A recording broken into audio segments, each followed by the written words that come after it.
thank you very much for joining us. When you were in charge of Ohio, how much election fraud and voter fraud did you experience? Well, let me tell you, what we don't know is what we don't know. And we have a very, very complicated system where we can't get at certain information, and the federal government definitely can't get at it. So what we need to do is to have a system that basically says our mission is to look at the integrity of our election process, look at the vulnerabilities, look at the threats in a new information age to the principle of one person, one vote. Our voting laws are set up to do two things. One, to make it relatively easy to register and to cast a vote. But on the other hand, that is balanced by the need to protect legal ballots from illegal ballots. And as a consequence, what we're looking for is information that will give us a greater sense right now of what our exposure is as a collective system. We don't have one system. We, in fact, have 50 systems plus the District of Columbia, and that makes we either are driven by cooperation and mutual interest because we're not driven by government force. Secretary, there have been investigations, there have been studies on this, a number of them, and nobody has found any widespread instances of voter fraud. In fact, there was a Loyola. Hold on, let me finish what I'm saying. Let me finish what I'm saying. No. Let me stop. This is not your show, sir. Let me stop. I'm going to finish what I'm saying.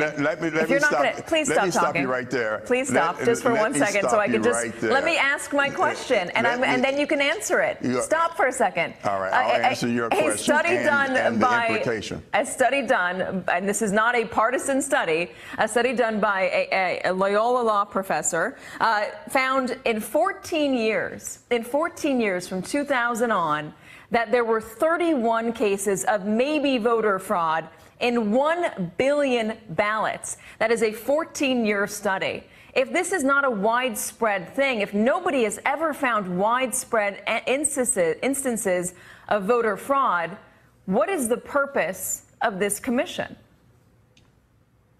Let me say that the Pew Foundation found that we have corrupted voter registration files, which means that we have folks who have either registered to vote in 2 states, or we have folks who are still registered to vote who happen to be dead, and you create vulnerabilities for the integrity of the system. Let's be clear, this is about not millions of votes. If you go back to 1976, Ohio was decided by less than 12,000 votes. That was less than 1 vote per precinct. You don't need 1 million. You don't need 100,000 corrupted votes. You only needed 6,000 corrupted votes in the state of Ohio.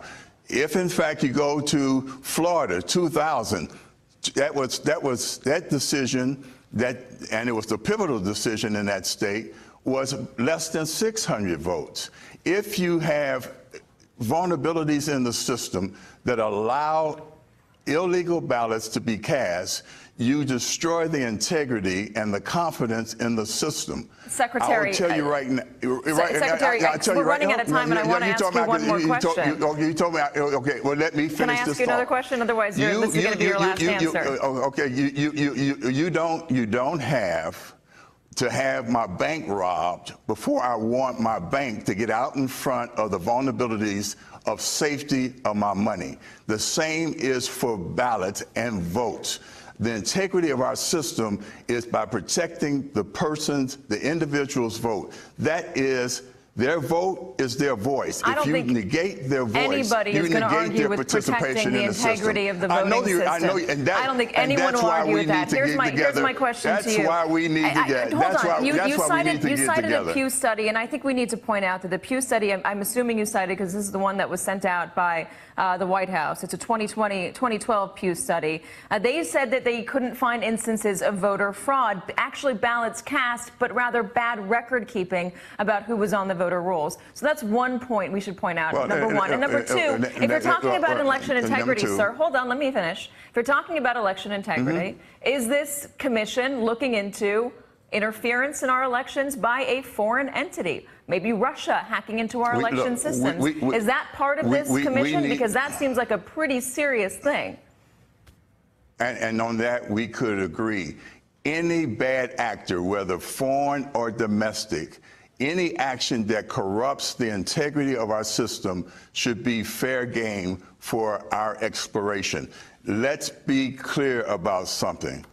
We have the best system on the face of the earth, but it is only when we are acting in a bipartisan way, as we have over the years, to protect the integrity of the system, do we, in fact, protect the voices of the voter. So why is there bipartisan pushback against this? Why are Republican states and Democratic states pushing back against this? If this is all kosher, there are a lot of secretaries.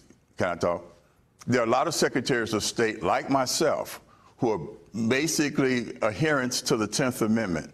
We know that the genius of our system is in its decentralization. There is not one central government that controls the process. While that is a blessing, it can also be a curse when we're at odds. In Ohio, we have 88 county boards of elections, 2 Democrats, 2 Republicans, and they get the job done. Nationally, we have to have that sort of bipartisan cooperation. I've been on boards and commissions with Steny Horner.